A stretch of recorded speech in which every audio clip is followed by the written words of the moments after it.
What is up, everybody? Thank you for joining us today. You see, we got Matt here. We're going to talk about Nobelium today, and we also have a special guest who's able to make it. So, you all know him as Ryan Cromar. So, welcome, Ryan. Thanks for joining us on the stream. And I see you picked a creative display name for the event. Well, So the chicken I, wing I was connoisseur. lacking the multiple acronyms such as yourselves, so I figured what's second best but food. What you have to do next time is just anachronize that into CWC so that nobody knows what that is, right? Like Ryan Cromar, CWC. What is that? Chicken wing connoisseur. Love them. Fantastic. Awesome. Thanks for joining us, Wesley. It's great to see you. Well, today we're going to talk about Nobelium, and it's something that has come up for the last week or two from Microsoft. Now, Dom, are right? you sure you don't mean Noble Baron, Dark Halo, Stellar Particle, UNC 2452, Yttrium, the Duke's Cozy Bear, or Cozy Duke? Well, AKA? semantics, right? Fair. So Microsoft loves to name threat actors, and they love to use the old periodic table there. So these guys are Nobelium, and what Nobelium is, just to set things straight, is it's not a hack, it's not a vulnerability, it's a group of people, right? Right. So there's an alleged sponsorship that we're not really going to go into, but they're also alleged to be the ones behind the SolarWinds incidents, right? So they're known for supply chain attacks. So just to lay this out, Microsoft is saying, hey guys, we've been tracking this group of threat actors, right? And their latest trick seems to be going after the IT supply chain, which I guess they were doing before, but they're really going after it in a somewhat of a broader market and really sort of a smaller audience or smaller target, right? They're attacking resellers, right? Which is probably everyone who's coming to the stream. So, and us, right? Us at PAX 8. So, yeah. Today we're just going to talk about, what it means and some ways to protect yourself. And then if you guys have any questions, drop them in the chat or the comments, and we'll get them answered for you. So Matt, you've been on this as well. What is sort of the key thing we all need to be doing here? Well, I mean, I think what Microsoft came out October 25th and said from their blog, hey, here's some advanced TTPs or techniques, tactics, and practices that are being used by threat actor APT29 or all the names that I mentioned earlier. But what they're really saying is, hey, they're starting to go after with some basically sophisticated spear phishing attacks. They're starting to go after tokens of CSP, PAX 8, or a lot of MSPs out there that are CSPs as well as MSPs and practitioners themselves, right? So essentially what this comes down to is they're wanting to steal your identity. If anybody's ever seen my Evil Jinx 2 attack, that's a methodology, but they're wanting to socially engineer their way into your organizations and then take advantage of your trusted relationship down through the orgs to the others. Right? Most people that are aware of Partner Center are aware of how they have this trusted delegated administration permission, or DAP, from Microsoft that gives the ability to do certain things. We have the same. And what these threat actors are doing is through various techniques, they're getting access to that tenancy of that Azure Active Directory tenant through either spear phishing or spear phishing with enterprise apps. I've also done another video on that before, but enterprise app, persistence methodologies. But short story is you really need to limit the damage or the blast radius, as well as make it harder for the threat actor to use those spear phishing techniques against you. Right? They really don't want to be in the business of doing it from your machine constantly. With the cloud, they much rather have a much longer persistence direct to the cloud that they can do themselves, without necessarily having to stay involved with you as the practitioner or us as the CSP. So there's my short kind of intro into what the risk is that they are basically attacking through looking up that you like Starbucks and sending you a free Starbucks, or, right, spear phishing techniques meant to attack just the DOM or just the MAT, if that makes sense. Yeah, absolutely. If they really knew me, though, they wouldn't be sending Starbucks. It would be Wingstop, Buffalo Wild Wings, the Key. Is that from your designated CWC from earlier? Yes. I mean, that's sophisticated social engineering at its finest, right? For sure. Well, it's not hard nowadays, and that's what we really need to be aware of. Is you've got stuff on LinkedIn, you might post stuff to other social media. It's not hard to gather information on people, and I think if what Microsoft is alleging as far as who these guys are, it's very much not difficult for them, right? It's very easy for them. So it's not hard to figure out that, Cromar, you like wings, and Matt, likes I like IPAs, letters, apparently, and start, IPAs for sure. and start sending, things that are going to get your attention.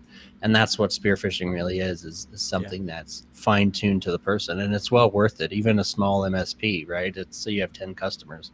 Those are 10 small businesses that I can exfiltrate data out of. I can dump data, create arbitrary administrative accounts that are likely to get missed and have long-term access. You can do an e-discovery and just dump everything, right? Like, it's just not hard to do this. So, Cromar, you're out on the ground, and I know you and I have been chatting about this a little bit, but what word are you hearing sort of from the community and internally at the company? It's definitely a hot topic, and I mean, coming from the Microsoft team, we saw the Microsoft blog post back in July of this, and kind of knew it was coming. And I think we saw, what was it, TD SYNNEX in their announcement of the encounter that they had as well. So it's kind of been growing and growing, and what we're hearing from partners is that they won't name names. They've experienced some of the attempts for the last few months, just to kind of feelers out there kind of thing. And we're hearing that feedback from partners that's been going on for a hot minute here, and now we're seeing the kind of end of that. It wouldn't not end of that, but the what's that turned into. And it's just absolutely incredible to know, like, man, this is not something that's just hitting the big guys. This is something that's very close to home for us at PAX 8. So kudos to you two for putting this together and bringing me on today. I'll add something out of what you said that's kind of nice, is that we actually are seeing the sophistication of partners grow, right? We're seeing people actually see the hammers against their fence, if you will, right? In the past, how many times did you know people were hitting 3389? What, after you had a compromise, right? And I think the one thing I want to talk about is that we are starting to see people say, yeah, I'm seeing this attack, or I just saw this type of spear phishing, or I just saw this type of persistence technique, or someone tried to harvest this token. And, that means we're seeing an escalated capability of detection, right? If you look at Microsoft's article on this, 80% of it was focused on detection. Right, it was on reviewing logs and reviewing this and checking for enterprise apps and seeing if you have any artifact for these YAML rules. And right, so you're starting to see kind of this kind of stuff play out. We're sophisticating MSP. Dom, you and I wanted to kind of try to talk about. Oh, frozen. Nope, back. How much did y'all lose me? But I'm good. You blip for like 1 second. You're good.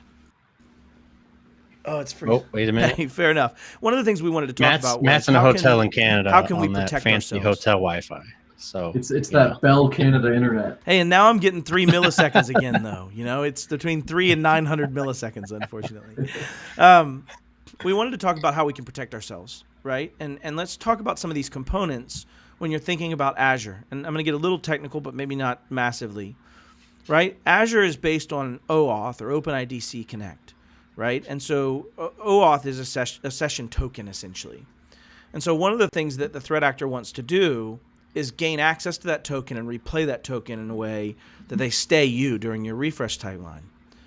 Right, so one of the things that we can do to protect ourselves, and I would say we should, is in your conditional access policies, set session lifetime expirations that are short. Right, say that they're not persistent. Those are all in the same setting. And set a very short timeline and a non-persistent timeline, meaning that if I grab that, it's only good for an hour or 2 hours, and it's also potentially maybe not good if it leaves this machine, right? Or this browser session, depending on what you're doing. So, Dom, any thoughts on that, or have you? I know we did that at Iconic several years ago, or a year ago. Yeah, we absolutely did short life sessions, right? And it doesn't create much of a user burden if you're using Azure AD joined devices that are Intune managed.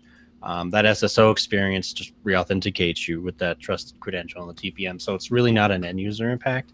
The other honest piece of advice I'd give is anyone who has access to Partner Center, and unfortunately at this particular point in time, I can't pick out Partner Center in a CA policy. I wish I could. I hope that's an evolution we see. But you need to be on an Intune trusted device, or you're just not getting in, right? Like, if you're not on a corporate device, sorry, not sorry. Oh my gosh. That's why we issue laptops and not desktops, right? You should have it with you. And that's huge because now, even if I get that session, it's no good on my not into trust device, right? It's not going to get me into what I want to get into. Now, Microsoft made an announcement in the October 2021 updates. So we have to be real careful because I think some of us know more than is public. But I'm going to try this little feature. GDAPs. Yes, I'm going to try this little feature in Restream. I don't know how far out this comment is going to make it, but I did post a link through Restream. Matt, you might need to repost it as you, so it goes to your channels. But this is a Microsoft Partner Center announcement. Yeah, there's no point showing that. It's a long link. But there's a technology Just type called it in GDAP one character at a time. We'll wait. And GDAP it's is go ahead. These internet things are fun, man. GDAP is DAP, but it's granular, right? So we're able to say, hey, you can do this, but not that. And there's a lot to it. And again, what's in the article? I'm pointing at my screen like you can see it, but what's in the article is really, I guess, what we could talk about. But it's very cool. It adds layers to Partner Center that I think most of you who would be attending the stream and a lot of you in the community are really wanting is the ability to control what can be done in Partner Center. So it's the next evolution of sort of how we handle delegated admin privileges. Microsoft also released some guidance, and PAX 8 also, we sent out some information. So if you're a Microsoft buying PAX 8 partner, you should have received an email from us. Look for PAX 8 alerts. Check your spam. It does come from the marketing tool. Sorry. But it kind of lays out some things we do at PAX 8 to protect you guys and by extension your customers and of course ourselves. Can't go over in this live stream, but it has very valuable information for you in there to understand that PAX 8 has a lot of control in place around Partner Center and some of these leaky systems, if you will. But I think the notion of the story is protect yourself, right? I think you're going to see more sophisticated attacks aimed at your staff that are that spear phishing, that I understand what you're into and what your hobbies are, or I understand like what your pain points are. I'm going to hit on those if I'm going to try to attack you. And I'm also going to try, like what Matt was mentioning, with Evil Gen X attacks and stealing tokens and not having to steal the password. So I think baselines apply. MFA, like you have to if you're in Partner Center, right? Yeah. That's Microsoft's bare minimum. But look at these other protections. Think about implementing technologies like Endpoint Manager.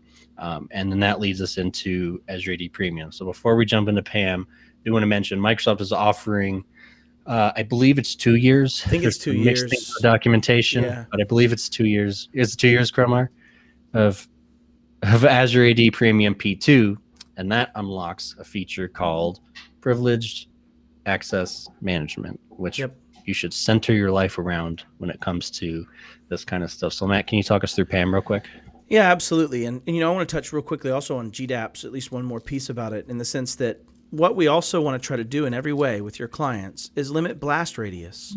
By that I mean, if you have the ability to stop how many of your clients get impacted by any one of your users being compromised, that's a very defensible strategy, right? So if you think of what spear phishing is trying to do is I want to steal the chicken wing connoisseur's credentials, and then I want to use Ryan Cromar's credentials to have access to anything Ryan Cromar has access to.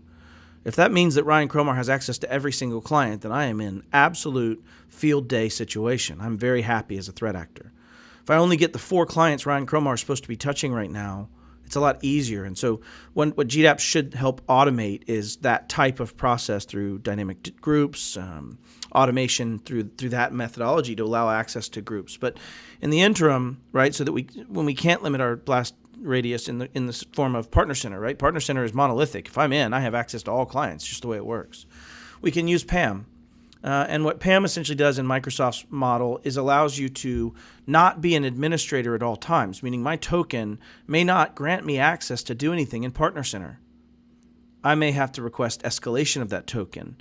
And I don't want to get into the details of how this is structured. Dom and I have done this and shown the way to do it, and Dom may already have a video for it here. But what we're talking about is I would request Dom, I need access to the Chicken Wing Connoisseurs Hall of Fame account that I manage.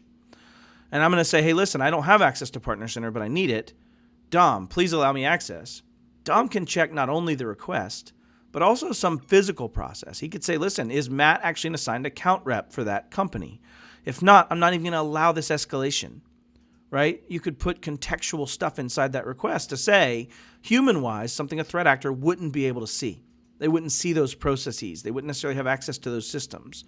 And so it allows you to create out-of-band concepts to make it to where the threat actor not only has to shoot me, he has to shoot me while I'm holding the baton, right? And so it now becomes a much harder endeavor to do to gain access. And then it's certainly non-persistent. They have timelines. So they have this expiration or drop dead time, and then that expires. And so PAM is a beautiful way. It used to, you'd have to buy a P2 license. Right now, I think Microsoft is making a great service to the community by giving the P2 license for either 1 or 2 years. I think it is 2. And if so, using that and allowing the PAM might create a 5-minute frustration to wait for Dom to approve my request. But boy, when I stand in front of my client and say, what did you do to protect me? I have much better answers to say, I didn't even give myself admin all the time. I took it away unless I really needed it. And that comes into principle of least privilege, right? In the sense that now we're being POL time slices, right? So now is my privilege even needed in that interim when I'm sleeping? Maybe not, right? So that's kind of my quick on PAM. And you know, we're going to try to get some video content on how to use it and some instructions. We've done it a few times. But yeah, PAM is a very effective method in the interim until GDAPs. And even with GDAPs, I would probably say escalatory PAM is a good idea. So... yeah. Well, it all comes down to persistence, right? Like if I have a key to your house, I always have a key to your house. If I use some kind of access control mechanism, right, where you don't have to change the locks to lock me out, it's a much better mechanism, right? Because I can go in and say Chromar's not allowed anymore, or Matt's not allowed anymore. So it's very similar to that, in that you need to ask. And there's a lot of operational opportunity there too, right?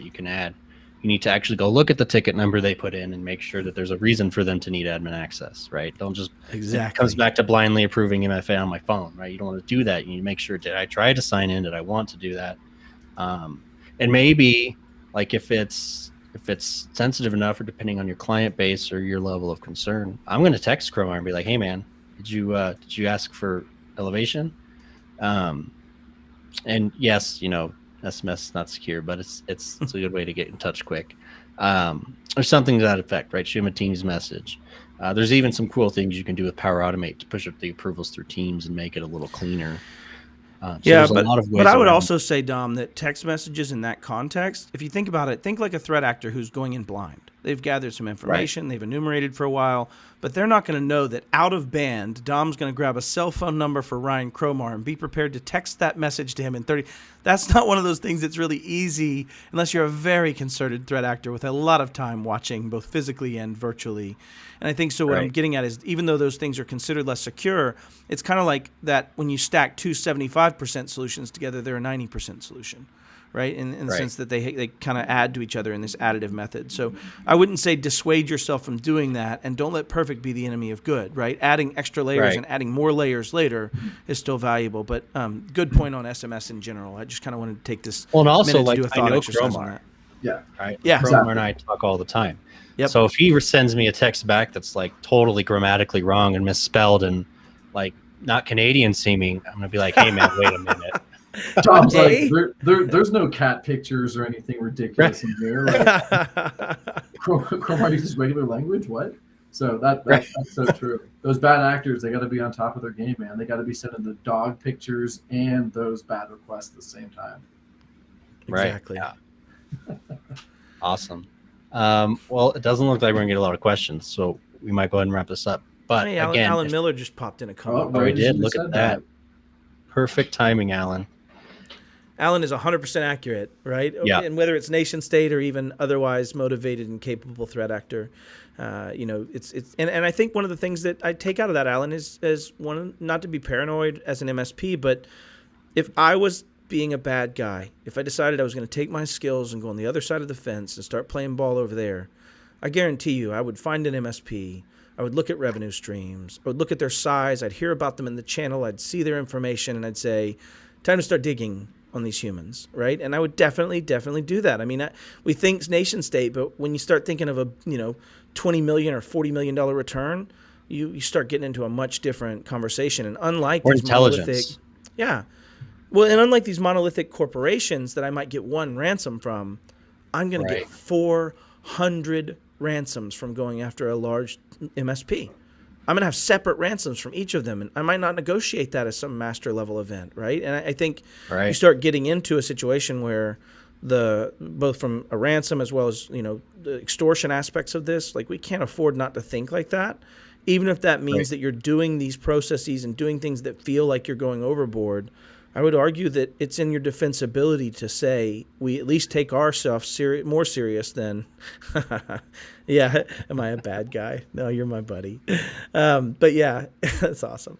But yeah, anyways, the point is that, we do need to think paranoid like that, as if you were being targeted. That's why they call it spear phishing in these. They are looking at your information and attacking in that way. It wouldn't be all that far-fetched to start looking at operational back processes as well before I move forward. So.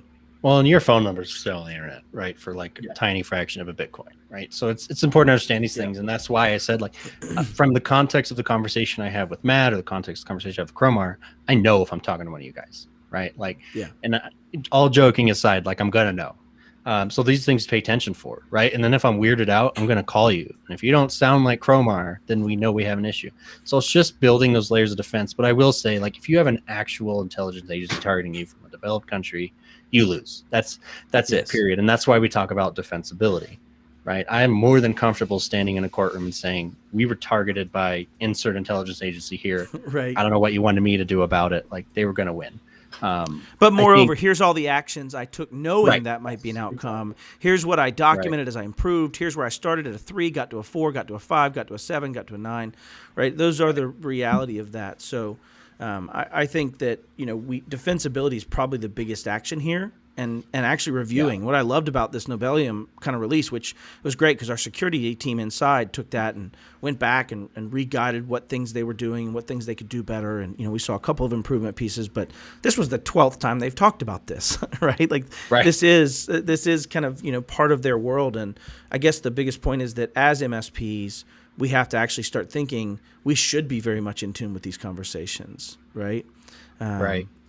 Yeah, that's a great point, Alan. If I get into an MSP, I'd probably figure out how to leverage it in a separate infection vector into smaller clients first.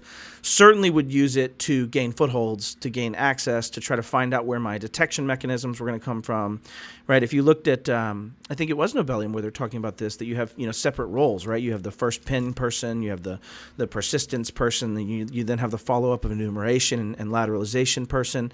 And so you start seeing, that kind of stuff. And, yeah, absolutely. So one of the things about that, Alan, it's in our document. I don't want to touch on it operationally right now, just from the risk of saying it out loud on his last comment, saying, we've been adding lots of vendors. They're very enclaved. There's not a whole lot of crossover enumeration capable there. But yeah, short story is definitely they would start getting those things that would not get detected first, so that they can gather all of the revenue. At the if you've seen a heist movie, right? Like. Right. We'll take Ocean's 11. Yeah. It's perfect. Like, I'm going to trip the alarm, right? I'm going to do what I can and trip the alarm. And then I'm going to go away for a minute until everyone calms down. And I know what I can do. So if you get a tripped alarm, it's your job to take it up a notch. Like, how far did they get before I got a ding? And I need to make that ding happen sooner every single time. And that's what we talk about when we talk about iterative security. I need to find the bad guy a little bit sooner every time. And then when I do get an alarm, I need to pay attention to that specific vector. Like, what led up to that vector?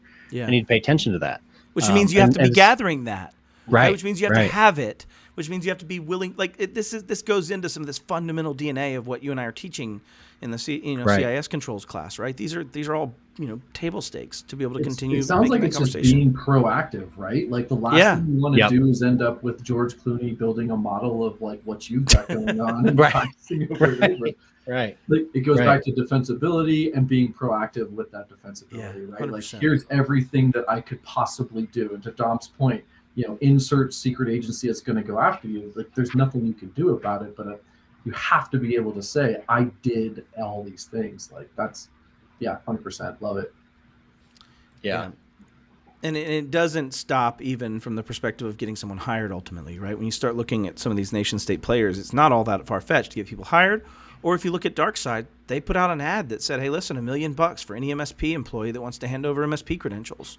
It's very hard to defend against someone that has now become poisoned as an individual. And I think that's why you have to make such an argument for reducing the blast radius and understanding that it is going to happen, right? I like to use the term live compromised. All I mean by live compromised is understand that it's going to happen, start focusing on it as if it already has, and try to see where you can reduce that damage and reduce that blast radius, right? There's a reason soldiers wear shrapnel preventing vests. It's not that it'll stop everything, but it does stop some of the blast radius, if you will, right? It does make it to where some particles aren't flying fast enough afterwards. Yeah. Absolutely. Yeah, and that's the key, right? And I think it's at some point you sort of need to understand at a certain level that you're going to get hit. Right. And I think that's very hard for folks who haven't been as deep into cyber, is that it's a losing game, right? Yeah. You want to win as much as you can. And like you like to say, it's like football, right? But you're going to take a hit. The goal is to take the smallest hit possible. That's why we have safety not lose football, 2 blocks right? of 10 yards or Exactly. 4 blocks of 10 yards, right? Let's hold her down to 1 block of 10 yards. Right. Yeah. And I think, we see these huge breaches and data leaks. It's because nothing was segmented. Right, like if I stored all my crap in an S3 bucket, and then I put it all in one spot, I only have to make one mistake, and all the IP or whatever was in there, the personal information, is compromised. If I had broken that up and maybe made the underlying application a little less monolithic, that would have been a factor of limiting blast radius. Right, so you could scale that down, and you could even do this at the customer level and say, no, Mr. CEO, you don't need access to everything, and go into these conversations like that, which can be really hard to do, right? Yeah. It took me a hot minute to be able to be like, no, I know you're the owner of the company, you're the guy they want, right? But once you can explain that and make them understand, he doesn't necessarily need access, he or she doesn't need access to everything all the time, right? If they're not involved in, say, accounting because they have an accounting team, why are they in the finance share, right? They can ask the CFO for a report. And that's really what we're getting at, is you need to limit privilege at your level to really protect yourself or defend yourself somewhat against something like Nobelium. So it's a vigilance, right? And I would say, I guess what I can share, or I feel comfortable sharing here, is that we part of what we said in our communication is, hey, we always do defense in depth, right? We do a lot of things at PAX 8 from a security perspective. When something like this happens, it absolutely ratchets it up a little bit. That's not to say we don't have a strong baseline, but that's to say, okay, TTPs have been put out, indicators of compromise have been put out, whatever information has been put out. We are absolutely going to monitor for that specifically in addition to what we're doing. That's the whole point of this information being released. And rethink some of the things we're doing. I mean, that's what I love about being involved in this, is that there is a lot of that discussion to say, let's just reimagine. Let's keep adding. Let's add layers. Yeah. And there's a huge internal email thread. It's like, hey, we got to look at this, and there's tiger teams being formed across the company of expertise. So you need to do the same thing, reach out and understand. And the cool thing about the community is you all can help each other, right? And we're here to facilitate that. So we definitely, encourage you to talk to each other about what you're seeing. A good friend of ours, we were in an advisory council meeting, and they said, hey, like a couple months ago, an employee of ours got phished, and they managed to get in. And they went straight for Partner Center. They didn't touch anything, right? And he's like, I think that's probably them. And I was, you're probably right. So here's the thing: is there's no secret. Like MSPs or Microsoft CSPs, we all use Partner Center, right? So there's no secret sauce here. Everybody knows exactly what to attack, right? That threat actor has it bookmarked. It's like account straight to Partner Center because he needs to do it quick. So you've got to think about these things very proactively, and then pivot every time something like this happens. The other thing I wanted to talk about is the least defensible decision you can make. And when we talk about defensibility, I'm really talking about the reasonable person rule, right? And so, in cyber, there's been a long-standing conversation. I don't think it applies as much to privacy, because if you lose the data, you lost the data. But in the reasonable person rule is, would a reasonable person look at your actions and think that you did the right things to protect your constituency, right, and to protect your fiduciary responsibility for your clients? That's kind of the reasonable person rule. And so when we talk defensibility, I'm really talking about being able to defend yourself in court based on your actions, less so about how you protected something, right? And so I think the least defensible action is still having DAP for a client that you no longer have under agreement nor need to have access to. So if I could take anything out of this 30-minute conversation and say, go look at this, go look at your delegated administration permissions in Partner Center, and if you still have a client that has no connection to you, that still has full admin access, that is not defensible in any way. You maintained access after you had no more right to access that. And legally, you may not have the protections that you had under an active agreement, right? And so that's probably what I could take as the biggest defensibility advice today. And I was absolutely guilty of that. Like I've absolutely lost customers, and then been doing something else at Partner Center. Maybe it was another A customer, and I was like, oh crap. It's a very easy thing to miss, and it comes back to understanding what your footprint is and having SOPs around it. And the chances of the next MSP, this is something we did, and I'm not trying to toot my horn, but it was part of our checklist, is who else is a partner on this tenant, and do they need to be removed? It was part of our checklist in my company. So it's you sort of need to do it too when you bring on a customer. You really need to do it when you lose a customer, when a customer goes elsewhere. So you've got to remove that access. Because imagine that conversation. Okay, we got compromised. How did we get compromised? My MSP from 2 years ago. Oh, I'm suing. Right? And you're not going to win. It's a much different conversation. Yeah. I forgot this guy's name, but it was like, was it Bob? Another point is our same friend and the same friend we were talking about that had the incident also mentioned, they have some co-managed clients. They don't have DAP in there because they don't need admin access. They don't access it. They sell them licenses, and then when they need to get DAP, they get DAP for whatever they're helping with, and then they remove it, right? And I think it goes without saying, we've already put the writing on the wall here. If you want to remove PAX 8 as a delegated admin, you have the option, or any other indirect provider. Doesn't limit our ability to provide support, absolutely, but we don't need that access all the time, right? I'm just being totally honest here, and I might get a little hand slap for this, but that's okay. We don't need that access because we're not getting into your tenants all the time. And if you call us for support and you need help, we're going to be like, hey, we don't have delegated admin. Click this link. You're going to click it. We're going to fix your problem, and then you can go remove it. It's absolutely an option. Dom, you bring up a point because I kind of asked you, well, are we using PAM for that access?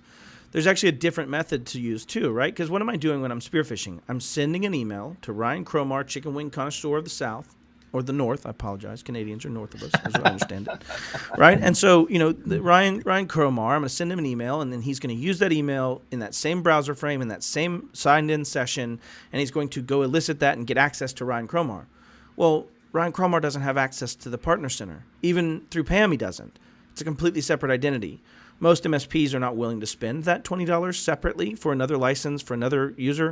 At Iconic, we did, right? We absolutely had separate admin accounts that were different than our actual accounts, so that you would not be able to just email them. We didn't even accept outside email from those admin accounts where possible.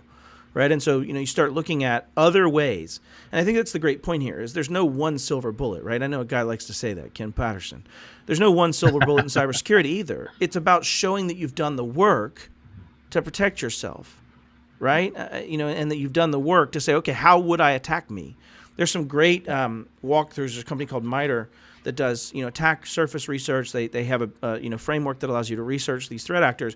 And they even have simulation kits.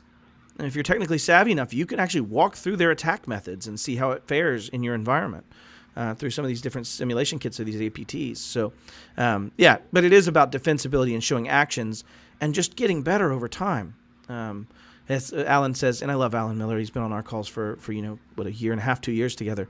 Says it's not I do not want to have access. It's not I do not want to have access. It's I do want to not have access. I love it. Yeah, 100%. Right. I definitely do want to not have access. 100%. If I can do that, and moreover, if I can only have that access when I have to have that access through PAM, I'm even better off, right? And it'd be even cooler to combine my administrative account with PAM as well, so that now I have to actually escalate my administrator that's designated to be escalated, even though the other one cannot escalate. Right? That's another one. Yeah.